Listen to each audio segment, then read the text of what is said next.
Assalamualaikum warahmatullahi wabarakatuh. Apa kabar teman-teman? Jumpa kembali dengan kami Dewani Duren. Hari ini hari Rabu tanggal 13 April tahun 2022 teman-teman. Nah, kami lagi di Gambiran Genteng ini teman-teman ya. Gambiran Genteng, lagi di kebun, lagi lihat pekerja melakukan aktivitas. Nah, khusus hari ini ya, kembali lagi di Dewani Duren akan tentang berbagi ya, pentingnya ilmu pengetahuan dalam berkebun durian teman-teman ya. Dari awal kami sudah berkali-kali mengatakan bahwa berkebun itu harus membekali diri dengan ilmu pengetahuan.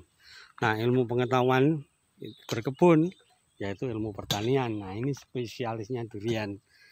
Ya, jadi itu penting teman-teman supaya kita tahu. Contoh misalnya kalau kita bicara nutrisi, ya nutrisi kebutuhan pokok atau kebutuhan esensial pada tanaman durian itu pupuk makro mikro teman-teman. Ya, pupuk makro mikro. Nah, makro itu ada primer, ada sekunder. Kemudian mikro. Nah, makro primer apa?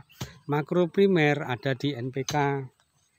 Makro sekunder ada magnesium, ya, kalsium sama sulfur, teman-teman. Kemudian mikronya di situ ada mangan, ferrum, seng, molybdenum, klor dan lain sebagainya. Nah, unsur-unsur hara tersebut ya kita harus paham teman-teman ya, kita harus paham ya, karena memang itu nutrisi yang mutlak diperlukan oleh tanaman kita ya, oleh tanaman kita.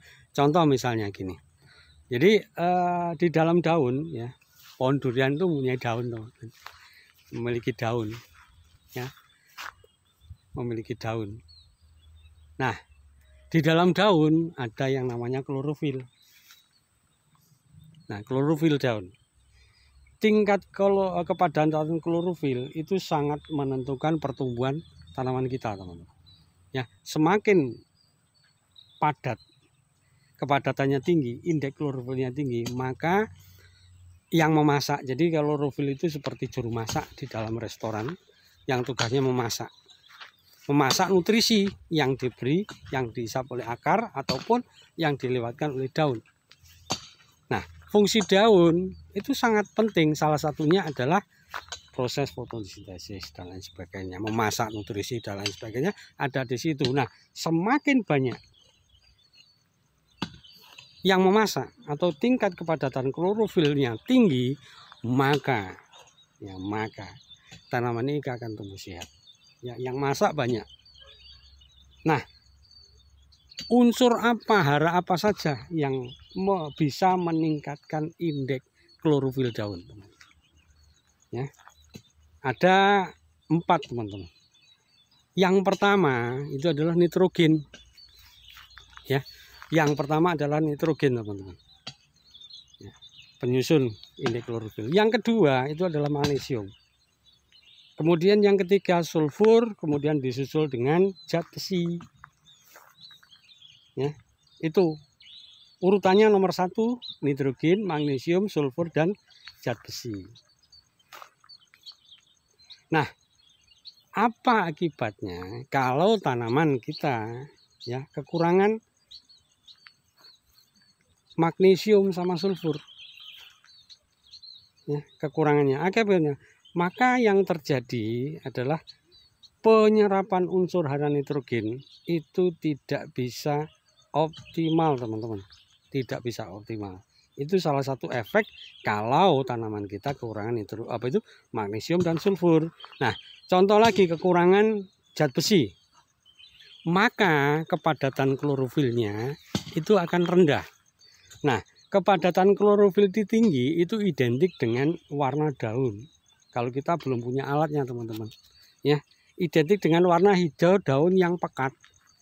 Contoh misalnya ini kalau ini Ini sebenarnya masih kurang pekat teman-teman. Ini perkiraan kami, indeks klorofilnya kurang lebih sekitar 60-70 seperti ini. Kira-kira masih kurang. Sebenarnya fase vegetatif yang benar, yang bagus adalah di atas 80%. Nah, cara-cara untuk meningkatkan kepadatan klorofil tadi sudah saya sebutkan, nitrogen, magnesium, sulfur, dan zat besi.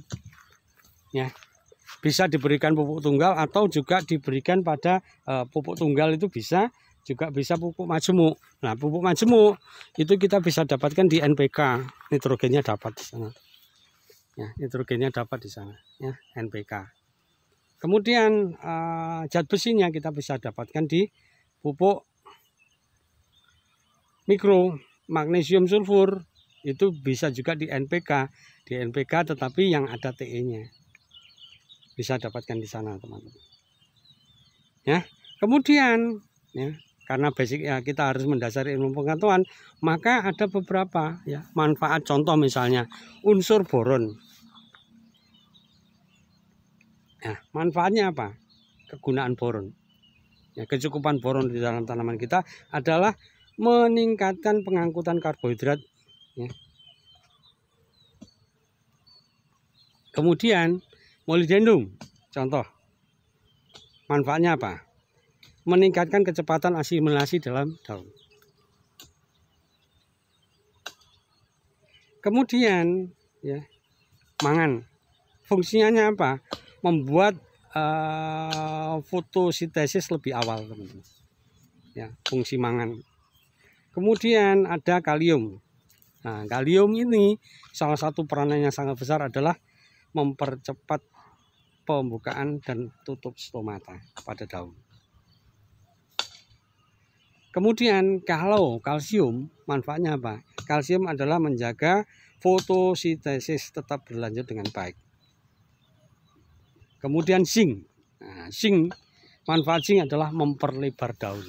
Jadi kalau tanaman teman-teman itu kekurangan zinc, daunnya kecil-kecil.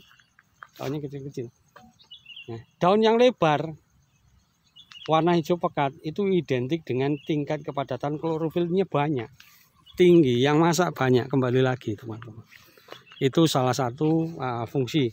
Kemudian zat besi sama kuper, tembaga, asam amino itu adalah reduksi radikal bebas. Jadi tanaman, kalau misalnya tanaman itu kan bisa stres teman-teman ya, stres biotik dan abiotik. Faktor lingkungan, contohnya misalnya paparan sinar matahari yang terik itu bisa menyebabkan tanaman stres. Nah, kelebihan zat besi, tembaga, dan asam amino vegetatif itu adalah mengurangi atau mereduksi terjadinya radikal bebas pada tanaman kita, sehingga tanaman kita tidak menjadi stres. Itu loh teman-teman ya. Jadi ini adalah pentingnya ilmu pengetahuan dalam berkebun. Tanpa kita mengetahui masing-masing fungsi dari unsur hara di dalam tanaman, ya kita tidak tahu. Ya, kalau tidak tahu, ibarat orang berjalan itu, orang buta berjalan tanpa tongkat teman-teman. Ya, jadi ini pentingnya ilmu pengetahuan ketika kita memutuskan untuk berkebun durian. Ya, semoga apa yang kami bagikan hari ini teman-teman ya, ini adalah bagian kecil intermezzo dari kami bahwa berkebun durian itu harus dilandasi dengan basic ilmu pengetahuan supaya kita tahu manfaat masing-masing unsur hara yang kita berikan. Kalau kita nggak tahu manfaatnya, ya kita tidak ingin untuk memberikan, teman. Nih, ini yang penting dan perlu teman-teman pahami. Kenapa kami begitu cerewet sekali tentang berkebun durian? Karena apa? Kami pernah mengalami masa-masa buruk, tanaman kami tidak tumbuh dan lain sebagainya karena kami tidak dibekali cukup ilmu dalam berkebun. Ya, nih.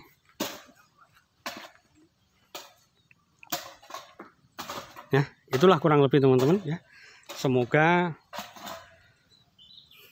apa yang kami bagikan hari ini bisa teman-teman ambil manfaatnya ya, sehingga tanaman yang kita rawat menjadi subur. Kalau tanaman kita sehat, kita juga ikutan sehat. Kalau tanaman kita sakit, kita sakitnya lebih parah ya. Tetap semangat berkebun. Selamat menjalankan ibadah puasa. Assalamualaikum warahmatullahi wabarakatuh.